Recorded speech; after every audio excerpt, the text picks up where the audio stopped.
गुस्से से भी नहीं कंट्रोल कर सकते, खामोश रह के भी कंट्रोल नहीं कर सकते, कंट्रोल कैसे कर सकते हैं फिर? तो आप वो सही कह रहे होते हैं, आपने वाकई में कुछ नहीं सीखा। अगर आप गुस्सा कर रहे हैं, अगर आप तरले मिन्नतें कर रहे हैं, तो फिर तो इससे मसला, पुराने तरीके भी तो यही थे ना कि कंट्रोलिंग का मतलब ये है, जैसे उन्होंने कहा कि अगर किसी को कोई काम कह देता है, ठीक, यहाँ से जाने के बाद हम फैमिलीज़ को कहते हैं कि इनसे थोड़ी बहुत ज़रूर अपने साथ इन्वॉल्व रखें।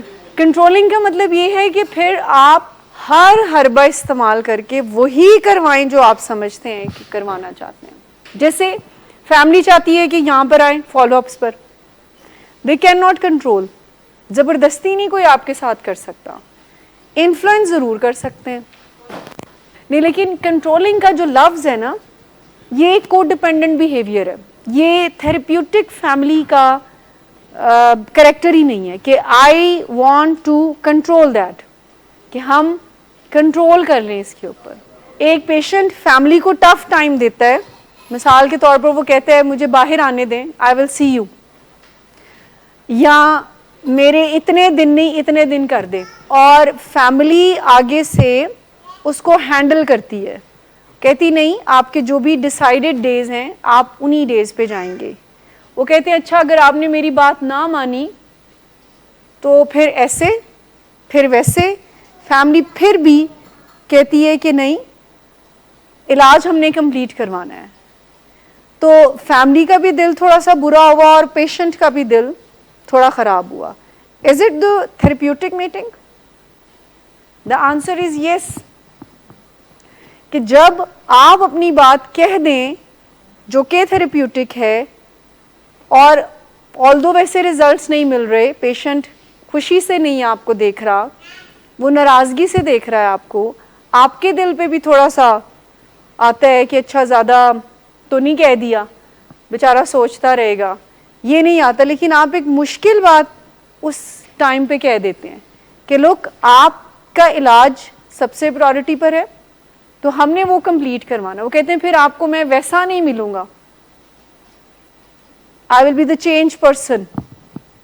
तो एक दफ़ा दिल तो मुट्ठी में आता है फैमिली का, लेकिन फिर वो हिम्मत करके कहती है कि नहीं उससे बेहतर बुरा तो नहीं कुछ हो सकता जब आप यहाँ पर आने से पहले के जो हालात थे।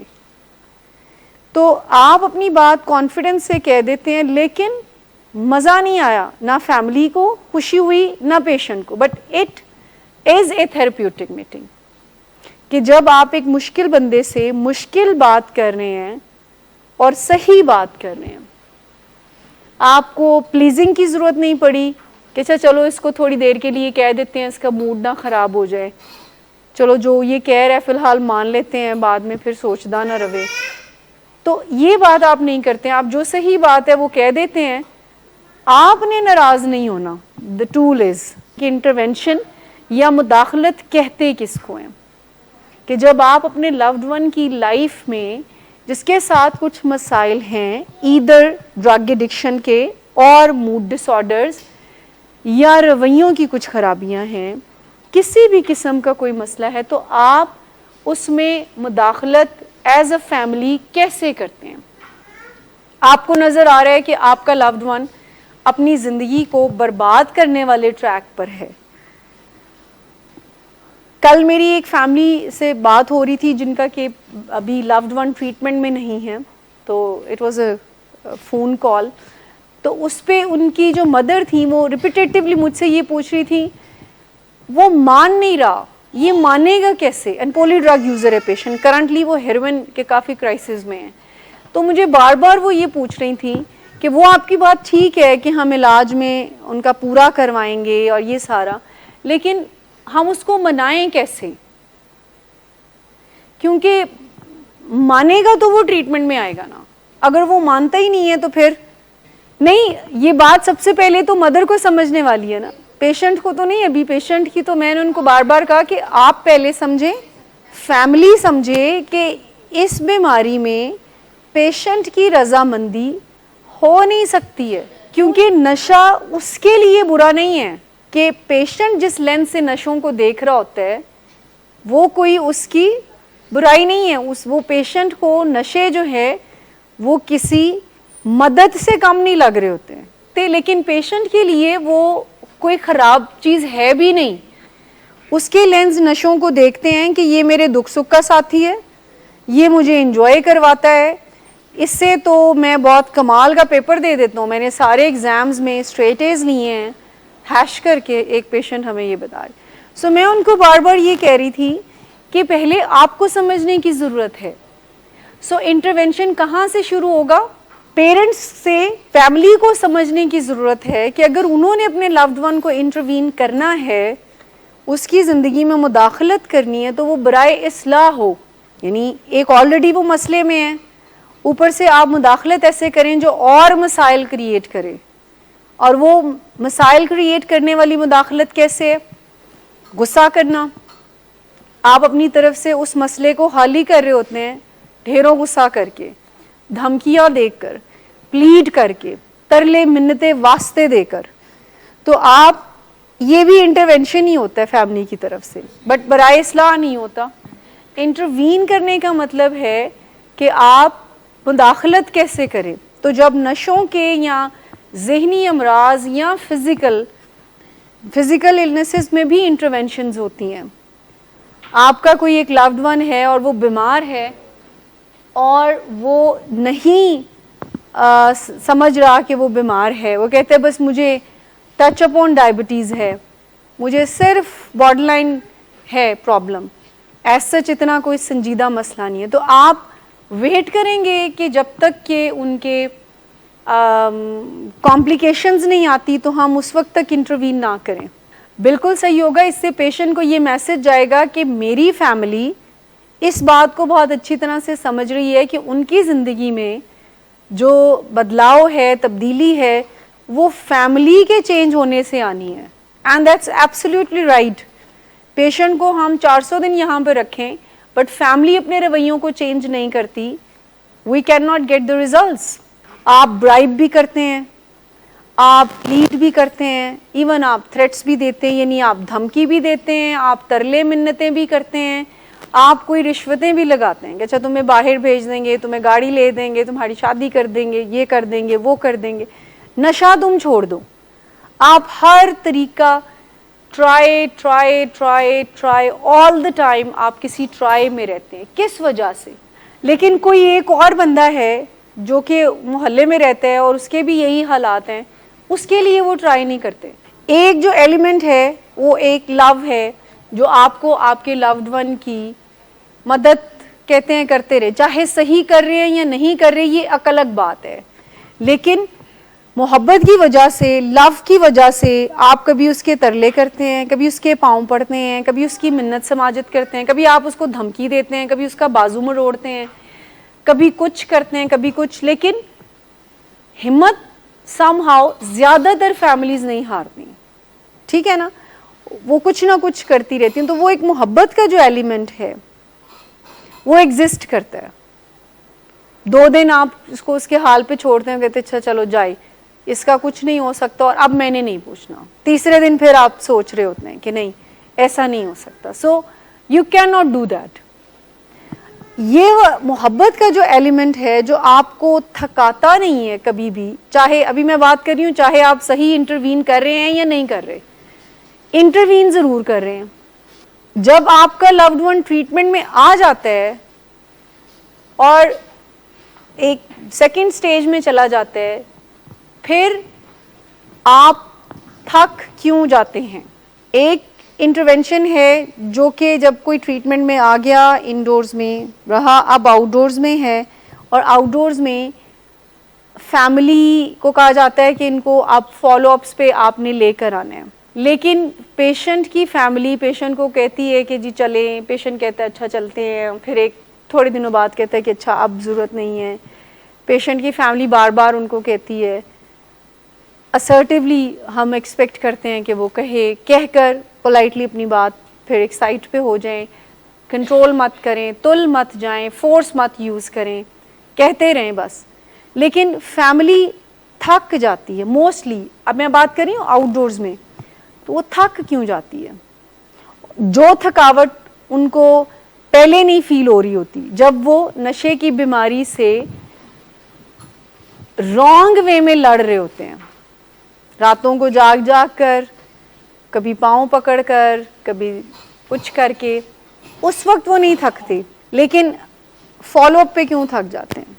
सोल्यूशन की तरफ हमने जाना है। देखिए, पेशेंट ठीक आ रहे हैं, आकर अटेंड करते हैं, चाहे प्रोडक्टिव बात नहीं कर पाते, अटेंड कर रहे हैं, इतने ही प्रोग्रेस काफ़ी है। प्रोडक्टिव बात करते हैं, उससे बढ़ गई प्रोग्रेस, समझ गए, उससे प्रोग्रेस आगे चली गई। लेकिन जिस पॉइंट की तरफ मैं आपका ध्यान लाना चाह रही हूँ वो ये है कि एक मोहब्बत की वजह से आप बहुत कोशिशें करते हैं, इसी मोहब्बत को आप यूटिलाइज कर सकते हैं राइट वे में, कि आप अपने लव्ड वन की रिकवरी उसके लिए अट्रैक्टिव बना दें, अपने लव्ड वन की रिकवरी को अट्रैक्टिव बना दें। कैसे? हर बंदे का क्राइसिस एक किसी के लिए खतरे की बात ये भी है कि उसका लव्ड वन नशों में पड़ गया है, अभी उसके चलें अपरेंटली डिग्रियां नहीं ख़राब हुई, अभी उसके रवैये उस तरह से नहीं लगता उसको ख़राब, तो कोई इसी को बहुत अलार्मिंग समझता है कि ये रात को जागता रहता है, ठीक, या ये सिगरेट इसने पीना शुरू कर दिया है। सो क्राइसिस जब आप और किसी दूसरे की जान खतरे में हो और मुसीबत सी पड़ जाए, फिर किसी थर्ड पार्टी का इंटरवीन करना, अब वो थर्ड पार्टी इलाजगाह भी हो सकती है और कोई ऐसा इदारा भी हो सकता है जो कि मतलब इलाजगाह भी हो सकती है, कोई जैसे उन्होंने कहा पुलिस भी हो सकती है, कोई ऐसा इदारा जो आकर आपके उन क्राइसिस को मैनेज कर दे।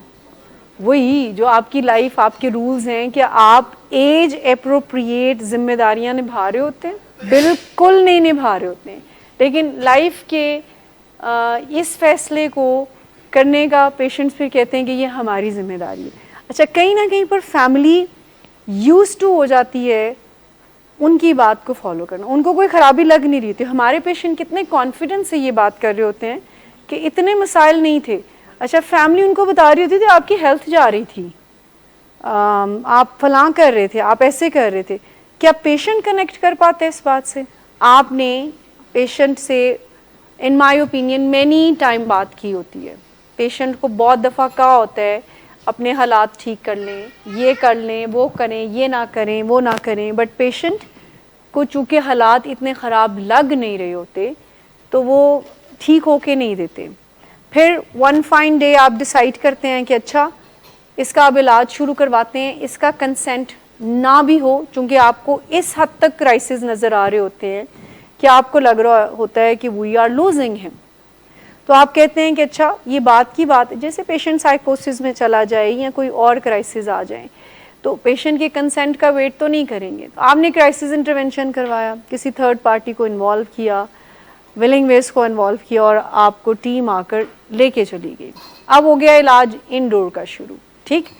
अब इंडोर इलाज में इंटरवीन आप कैसे करते हैं? पेशेंट जो बातें करते हैं, मेरा दिल नहीं लग रहा, मैं आप लोगों से दूर हूँ, मैं आपको मिस कर रहा हूँ, मुझे घर की याद आती है, मुझे खाने याद आते हैं, मुझे माफ़ कर दें, मैंने आप लोगों को बहुत तंग किया है, वो रियलाइजेशन का पीरियड स्टार्ट हो जाता है। पहले ये सारी बातें आती, फिर एंड पे आते हैं कि दिन कितने हैं या दिन कम हो जाएं।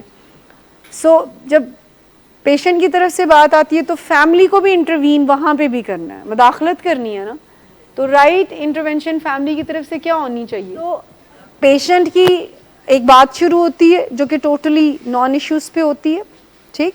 जिस मसले के लिए वो यहाँ पर है इस पे बात नहीं हो रही होती, जिस मसले की वजह से इतना बड़ा स्टेप लिया जा रहा होता है, फैमिली भी उस पर समहाउ बात करने से थोड़ा सा घबरा जाते हैं और पेशेंट भी उस मौजू पे बात नहीं करते। अगर आपका स्टेट ऑफ माइंड ही ठीक नहीं है और एज अ फैमिली मेम्बर आप देखते रहेंगे कि तबाह हो लवे, अब इसकी डायबिटिक की किडनीज ख़राब हो जाएं, इसका विजन चला जाए, फिर इसको समझ आएगी कि मुझे डायबिटीज़, आपको पता है फिर भी उसको समझ नहीं आएगी। मैं डायबिटीज़ की एग्जांपल दे रही हूँ, एडिक्शन की तो मैं बात ही नहीं कर रही, कि ये जो फैमिली की चॉइस होती है इलाज करवाना, इंटरवीन करना, ये बहुत मुश्किल फ़ैसला फैमिली के लिए होता है। कोई इट्स नॉट ईजी। लेकिन ये जो इंसानियत का इतना खूबसूरत वर्ड बोला, ये लफ्ज़ उस वक्त डिक्शनरी में नहीं होता जब पेशेंट अपनी फैमिली से गैर इंसानी सलूक कर रहा होता है। उस वक्त तो ये उस डिक्शनरी में नहीं होता। क्राइसिस इंटरवेंशन में ज़रूर इंसानियत भी आती है, अखलाकियात भी आती हैं, इलाज में ये सारी चीज़ें आती हैं, इन ह्यूमन है। लेकिन जब गैर इंसानी सलूक फैमिली से हो रहा होता है, पेशेंट को ये इंसाइट उस वक्त शायद नहीं होती। ये सारी जो लॉजिस्टिक है, ये लगी तो ये डिफेंस के तौर पर पेशेंट यूज़ कर रहा हो कि जब किसी का कसूर ही कोई नहीं है, जितनी इंफॉर्मेशन इनके माइंड में है, जो नॉलेज है, उसके मुताबिक ये बात कर रहे हैं। जब आप इम्प्रूव करते हैं, अपने नॉलेज को बढ़ाते हैं, तो फिर आपके फैसले डिफरेंट होते हैं। देखिए कॉन्फिडेंस कैसे किसी की ज़िंदगी में आता है, जब आप इम्प्रूव करते हैं। जो हमारे अकायद नज़रियात पहले थे, over the period of time change हो जाते हैं ना। हम अपने आप को थोड़ा देखते हैं कि माहौल में क्या है। सो जब किसी का नॉलेज इम्प्रूव होता है तो उसके फ़ैसले भी इम्प्रूव हो जाते हैं। कि जो मुदाखलत होती है ना, क्योंकि जब पेशेंट आपसे बात करता है ना, उसकी वोकैबुलरी बहुत अच्छी है, नॉलेज कम है।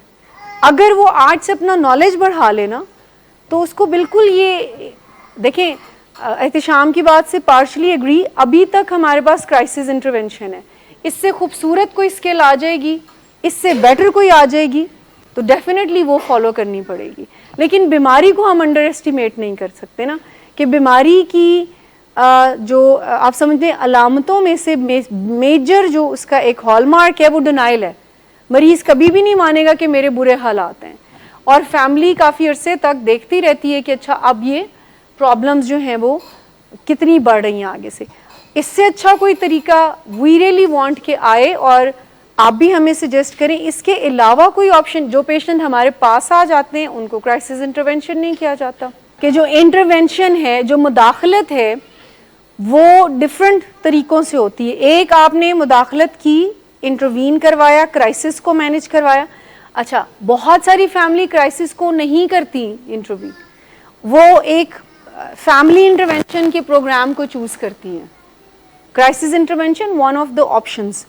फैमिली इंटरवेंशंस जिसमें हो सकता है हम पेशेंट से मिले ही ना, फैमिली के ऊपर काम हो।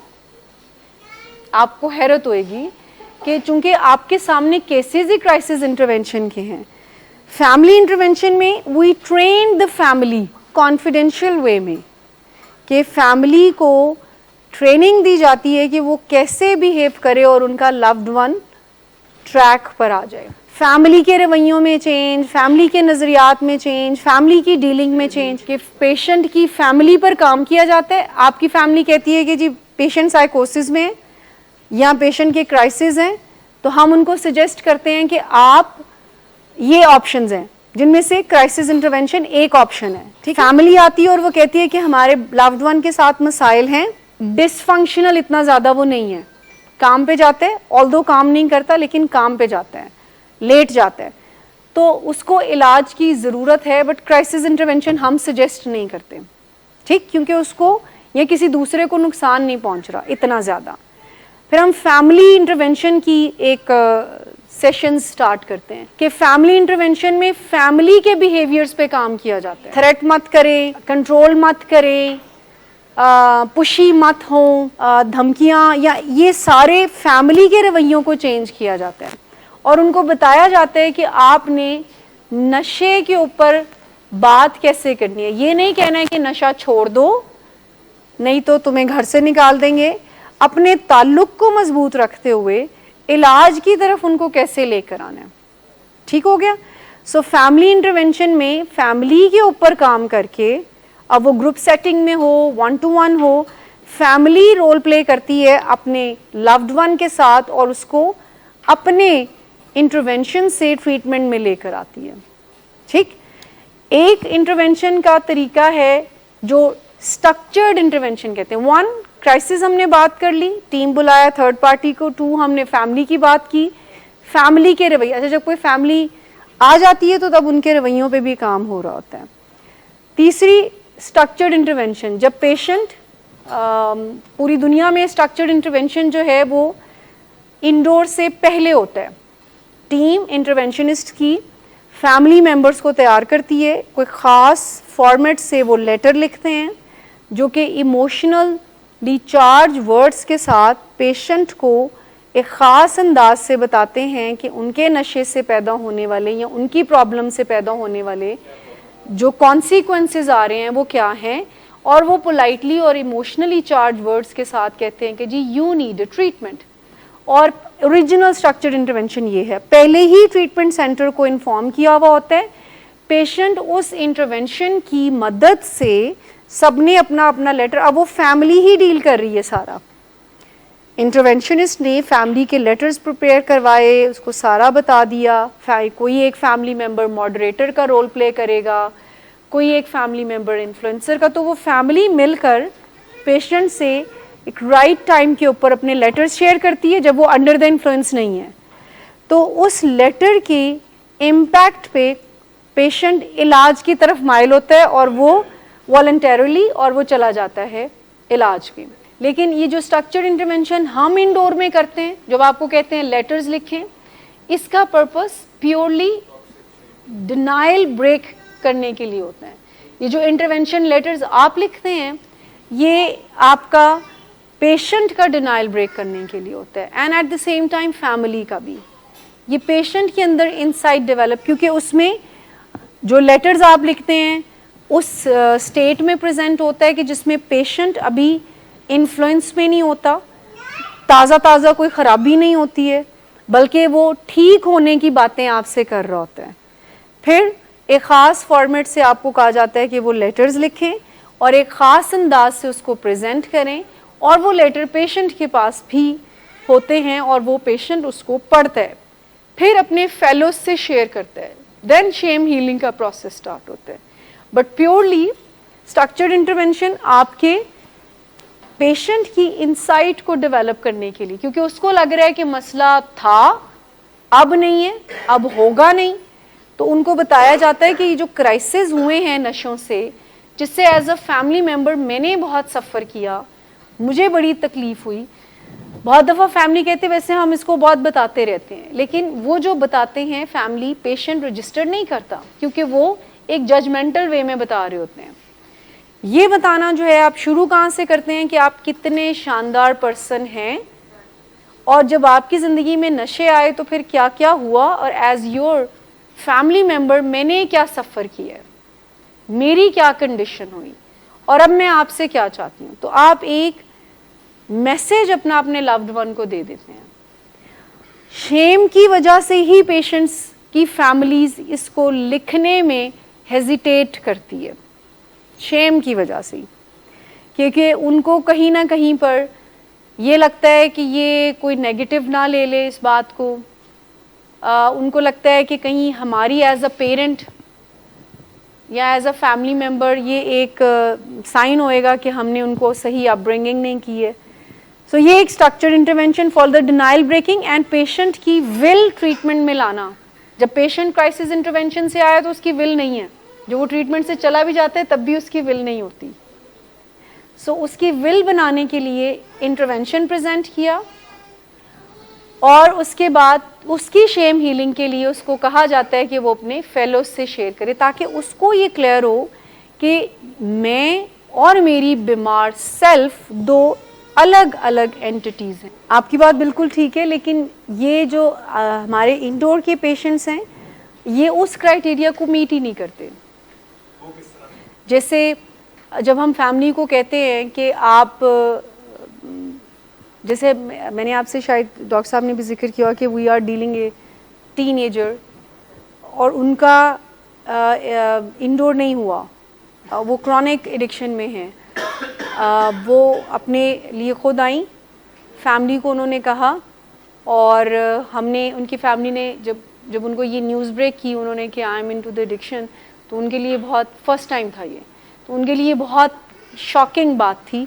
और they belong to that family के जी हमें हर कोई जानता है, तो we can not afford that. So उन्होंने डॉक्टर साहब ने ये डिसाइड किया कि नहीं, इनको इंडोर्स की ज़रूरत ही नहीं है, ये आउट। अच्छा, उसमें फिर कुछ सेशंस हम रखते हैं पेशेंट की कमिटमेंट को देखने के लिए कि आपने टाइम का पाबंद होना है, ये भी एक देखें ना, जब एक असेसमेंट होती है तो उसमें सिर्फ पेशेंट की असेसमेंट नहीं होती, फैमिली मेम्बर्स की भी होती है कि कौन सा फैमिली मेम्बर ये बोझ सह सकेगा।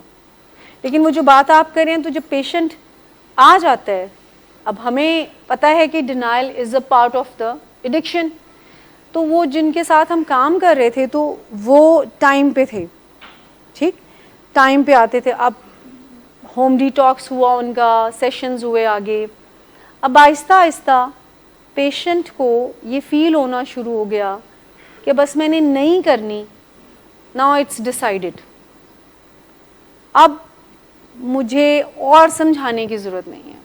सो उसमें ये है कि आप ख़तरे में आ गया ना, अब क्या करना चाहिए, अब फैमिली इंटरवेंशन होगा, ठीक। We train the family again, how can they bring that person into the track वापस।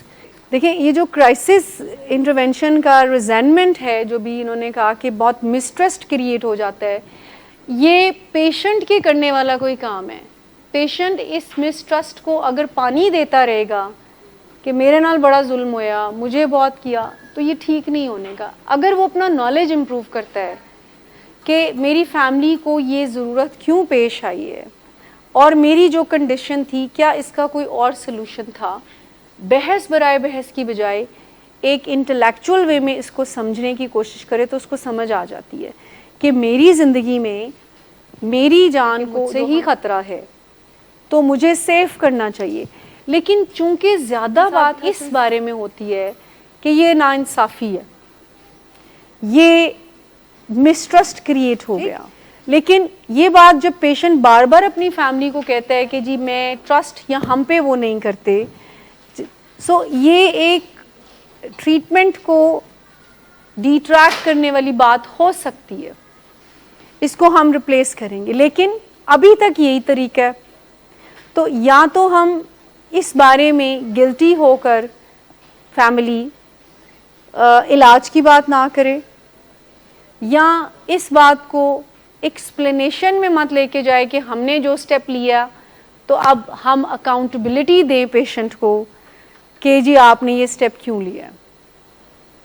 जो ट्रस्ट है, जैसे जैसे आपकी इंसाइट इम्प्रूव होती है हसन, जैसे जैसे आपका नॉलेज इम्प्रूव होता है, आपको पता चल जाता है कि मैं किन क्राइसिस में था, मेरी जान को ख़तरा था। फिर ये ख्याल नहीं रहता कि मुझे आप खींच के लेकर आए हैं या धक्के मार के लेकर आए हैं, आपको ये पता चल जाता है कि ये सेफ मुझे किया, आपका देखने का अंदाज बदल जाता है। वो जो रियलाइजेशन है वो उस वक्त होगी जब आप अपने माइंड को ज़रा स्टेबल स्टेट में, और जिनको नहीं लगता टिल नाउ, विच मीन्स कि उनको और इम्प्रूव होने की ज़रूरत है।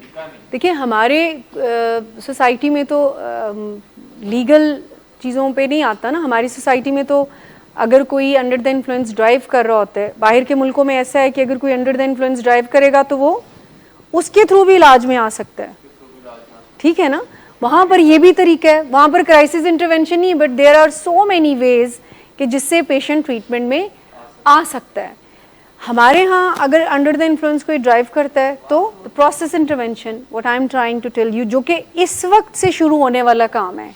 आप इलाज में ले आए, जैसे तैसे करके आपने ताने भी सुने, आपने तंज भी सुने अपने लव्ड वन के, माफ़ नहीं करूँगा, ट्रस्ट नहीं करता, व्हाटएवर। अब इलाज में आप आ गए, ठीक। अब आपके छोटे छोटे इंटरवेंशंस बड़े बड़े चेंजेस को लेकर आते हैं। This is called process intervention.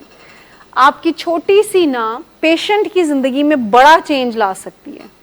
So process intervention किसको कहते हैं? बाय द डेफिनेशन, जब आप अपने ऊपर चेंज करके, अपने अंदर चेंज लाकर, और अपने लव्ड वन के जो भी प्रॉब्लम्स हैं उनके अंदर छोटे छोटे इंटरवेंशंस करते हैं। मिसाल के तौर पर आज मैंने फॉलोअप्स पे नहीं जाना, so the process intervention is कैसे फैमिली आ जाए। तो प्रोसेस इंटरवेंशन, पेशेंट नहीं जा रहा, आप उनको कहें कि आप चलें, मुझे अच्छा लगेगा अगर आप चलेंगे, तो जी मैं नहीं जाना, मैं बहुत सुन लिया, नाउ आई एम डन। तो प्रोसेस इंटरवेंशन आपको कहते हैं कि अच्छा 1 मिनट की बात उनको कहकर आप खुद आ जाएं। 1 मिनट की बात उनको कह दें कि अगर आप जाते तो मुझे अच्छा लगता, आप नहीं जा रहे तो मेरा कंसर्न है, मेरा ध्यान आपकी तरफ रहेगा, मैं चाहती हूँ कि आप चलें, ठीक, और मैं चाहती हूँ कि कल से आप जाएं या अभी मेरे साथ। तो 1 मिनट की बात करके आप खुद फॉलोअप पर आगे। आपसे वो कहते हैं कि मुझे आपके जो क्राइसिस इंटरवेंशन है इसका मुझे बहुत दुख रहेगा। सो प्रोसेस इंटरवेंशन आपको कहते हैं 1 मिनट टॉक करें। 1 मिनट टॉक क्या हो सकती है इसके लिए, ठीक। अब वो दोबारा ये बात करेगा तो आप 1 मिनट से भी कम बात करेंगे, बेटा already we have discussed it, that's it, this is process intervention, small but impactful, यानी छोटे रवैयों में चेंज, लेकिन छोटे छोटे मसाइल जब आपको आते हैं, सो ये प्रोसेस इंटरवेंशन। अच्छा, ये अब कह रहा है कि मैंने नहीं आना, ये अब सिगरेट पी रहा है, सो छोटी छोटी बातों पे, छोटे छोटे, जैसे कोई दिल दुखाने वाली बात कह दे पेशेंट, या at the same time family कोई दिल दुखाने वाली बात कह दे आउटडोर्स पे, तो पेशेंट भी बात कर सकता है अपनी फीलिंग्स को बताकर। सो छोटे बिहेवियर्स, स्मॉल इंटरवेंशंस जिसका इम्पैक्ट बहुत ज़्यादा हो। देखिए, अगर आप इस बिलीफ पर मैम चलें या कोई भी फैमिली मेम्बर कि आपकी मोहब्बत मेजरेबल तो नहीं है अपने लव्ड वन के लिए, ठीक, अगर उसी मोहब्बत को आप उनकी लाइफ को बेहतर बनाने के लिए इस्तेमाल करें तो अट्रैक्टिव तो हो ही जाएगी ना। But the point is that कि अगर आपको रिकवरी अभी थका रही है तो there are so many things जो कि और इनकॉर्पोरेट करने की ज़रूरत है, जो उसमें आप जब मोहब्बत से अपने लव्ड वन को बात करेंगे, मिसाल के तौर पर वो कोई परमिशन मांग रहा है, यही है ना, आ जाके परमिशन ही कोई मांगेंगे ना, तो आपने ना कहना है तो स्ट्रेट अवे आप ना कह सकती हैं। सो आपका कंसर्न ये है कि वो नहीं मान रहा, बट आपने मूड अपना नहीं खराब करना कि आप ये इसको समझ नहीं है, ये फिर उन्हीं दोस्तों की क्यों बात कर रहा है, इसको नहीं पता चला कि वो दोस्त इसके लिए अभी तक ठीक नहीं है, ये फिर आगे ट्रेन नहीं लेके चलनी। आपने ना कह दिया, अब वो माने या ना माने ये सेकंड स्टेप है। अगर आप ऐसा रोल प्ले करें या ऐसा अडॉप्ट कर लें, आप कहेंगे अच्छा मुझे लड़ना नहीं और मुझे मोहब्बत की नज़र से ही अपने लव्ड वन को देखना है, फिर अगला बंदा कितनी देर तक लड़ सकेगा आपसे। सो समझने की बात यह है कि आप कैसे अपने लव्ड वन की रिकवरी को अपनी मोहब्बत से अट्रैक्टिव बना सकते हैं। अब उसमें असर्टिवनेस भी है, उसमें सेल्फ केयर भी है, सारे एलिमेंट्स का। सो मोहब्बत by the definition well wisher होना है। मोहब्बत का हरगिज़ मतलब ये नहीं है कि आप सारी की सारी बातें अगले बंदे की माने। अब उसमें आपकी कैपेसिटी क्या है कि सिर्फ आप अपनी तरफ से ताल्लुक़ ख़राब ना करें। अगर वो कर रहे हैं, आज कर रहे हैं, कल कर रहे हैं, 2 महीने तक जारी है, अल्टीमेटली जब आपकी तरफ से ताल्लुक़ ख़राब नहीं होगा, he can not carry it. आप उनसे बात कर लें या वो आपके पास आ जाएं, लेकिन खामोशी नहीं होनी चाहिए। जब आप उसी असूलों पे चल रहे हैं कि आप गले भी लगा रहे हैं उनको, प्यार भी कर रहे हैं, the new thing is you are not उनकी बात नहीं मान रहे, और वो आप एक अच्छे अंदाज से भी कह सकते हैं और नाराज़ होकर भी कह सकते हैं। If I am having difficulty कि मैं ना कहकर फिर अंदर ही अंदर एक वबाल उठता है और एक घुटन सी होती है कि अच्छा हम सब कुछ रखते हैं और अपने बच्चे को ये ना दें, तो दैट्स नॉट राइट। कोई ना कोई तरीका, एक्चुअली में तो अपने ऊपर काम करना ही है। लेकिन जो चीज़ सबसे ज़्यादा ज़रूरी है इन द रिकवरी, वो पेशेंट का मूड है। मूड की जब खराबी पैदा होती है और उस वक्त पेशेंट की नीयत नहीं हो सकती नशा करने की, वो किसी भी वजह से डाउन है, हाई है, इरिटेटेड है, एंशियस है, और इस मूड की वजह से वो जा सकता है क्रेविंग्स और रिलैप्स के ट्रैक पर।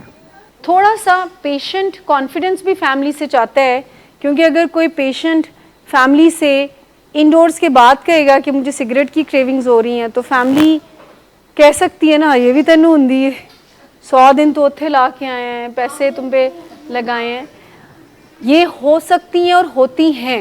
एक है addictive nature of the chemical, एक है addictive nature of the patient. तो खाने में तो कोई एडिक्टिव केमिकल नहीं होते ना अपरेंटली, बट कुछ लोग खाने की एडिक्शन में होते हैं, the pattern they have, the addictive behaviour they have. Relationship में तो कोई केमिकल्स नहीं होते, people are addictive to the relationship also. Chemical, ये this is one of the, आप कह लें कि रीज़न है कि केमिकल की एडिक्टिव नेचर होना, जैसे टी, कॉफ़ी या कोई और ड्रिंक। लेकिन बहुत सारे बिहेवियर एडिक्टिव होते हैं, सोचों की एडिक्शन होती है, इमोशंस की एडिक्शन होती है। उसमें आप क्या कहते हैं? देखिए, लोगों को रिलीजन की एडिक्शन होती है। I am working with the lady जिनको ही कैन नॉट स्लीप पूरी रात को, क्योंकि उनको लगता है कि ये मैंने अपने इस बच्चे के हिस्से के नवाफिल पढ़ने हैं और इतना कुरान पाक ख़त्म करना है। वो पूरी रात इस एडिक्शन में होती हैं कि मुझे सर्टन अमाउंट ऑफ इबादत इसलिए करनी है, और अगर मैंने आज ये ना किया तो मेरा फलां जो आउट ऑफ कंट्री बेटा रहता है उसके साथ कुछ ख़राब हो जाएगा। So addiction is love hate relation with anything. It's a pathology. ये बिहेवियर्स की भी होती है, लोगों की भी होती है, और केमिकल्स की भी होती है। अब आपके साथ डबल जेपडी है, तो you have to be very clear. ये ग्रे हो ही नहीं सकता है कि थोड़ा बहुत चाय के बारे में डिबेट है, नहीं, आपको वो क्लियर कट नुकसान पहुंचाएगी। आप एक सर्टन अमाउंट उसकी इंक्रीज़ करेंगे, बट पहले केमिकल के ऊपर काम कर लें, फिर इस चीज़ को ओपन करें कि नॉन केमिकल को भी आप। अब मैं आपको एक मज़े की बात बताऊं, जब आप स्ट्रक्चर्ड लाइफस्टाइल में आ जाते हैं, दोनों खुद ब खुद ट्रीट हो जाती हैं। जब आप एक कॉन्शियस लिविंग और स्ट्रक्चर्ड लाइफस्टाइल में आ जाते हैं, दोनों चीज़ें खुद बस। मैं कंक्लूजन की तरफ आना चाहूँगी क्विकली कि इंटरवेंशन, मुदाखलत बराए इस्लाह, ये कीवर्ड है लेके जाना। आप जिस भी अंदाज से मुदाखलत करें, इस्लाह होनी चाहिए, फड्डे नहीं होने चाहिए, प्रॉब्लम्स नहीं बढ़नी चाहिए। अब वो क्राइसिस हो, फैमिली हो, स्ट्रक्चर्ड हो, प्रोसेस हो। सो स्टूडेंट हम बनते हैं इस स्टेक होल्डर सेशन की मदद से प्रोसेस इंटरवेंशन के, कि छोटे छोटे इंटरवेंशन अपनी ज़िंदगी में हम ऐसे मुदाखलत करें, अपने लाइफस्टाइल को बेहतर करें, अपनी केयर को इम्प्रूव करें, अपनी मोहब्बत को हेल्दी मोहब्बत बनाएं विद द लव्ड वन, उसके ऊपर काम करें। ऑटोमेटिकली ये रिकवरी आपको मज़ेदार लगना शुरू होगा। अभी तक नहीं लगती तो फिर ये फ़िक्र की बात है। छोटे छोटे आपके रवैये बड़े चेंजेस लेकर आते हैं। जैसे स्माइल, किसी दिन आप अपने लव्ड वन को जितनी दफ़ा देखें, एक स्माइल के साथ देखें, ये छोटा सा इंटरवेंशन होएगा, you will see the difference. बात ना माने, ठीक है, एक स्माइल के साथ अगर आप उसको देखते हैं, इससे बड़ा फ़र्क पड़ेगा। सो आप अगर स्माइल का छोटा सा बिहेवियर अपनाते हैं, इससे बड़े चेंजेस आ सकते हैं। एक अच्छा जेस्चर, छोटे ये प्रोसेस। जब भी आप अपने लव्ड वन को देखें तो तुसी स्माइल करो, चाहे तुसी उन्हां दी गल नहीं मननी, बात मत माने, लेकिन स्माइल का तो कोई पैसे नहीं लगते ना।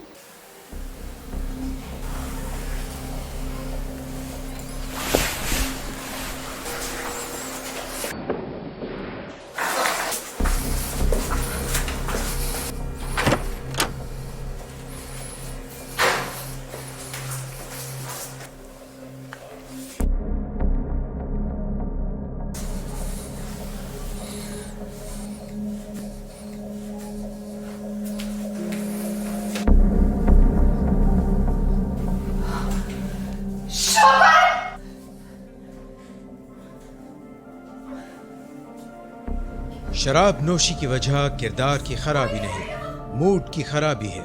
शराब नोशी कभी भी नशे की बीमारी में बदल सकती है। नशे की बीमारी हर स्टेज पर काबिले इलाज है। मदद हासिल कीजिए, क्योंकि वो ऐसा नहीं करेगा। विलिंग वेज से मदद हासिल कीजिए, कहीं से भी मदद हासिल कीजिए, लेकिन फौरी मदद हासिल कीजिए। जिस मुआवजे के इंतजार में आपने बहुत देर कर दी, अब वो दस्तक दे रहा है। मदद हासिल कीजिए, मदद हासिल कीजिए, मदद हासिल कीजिए।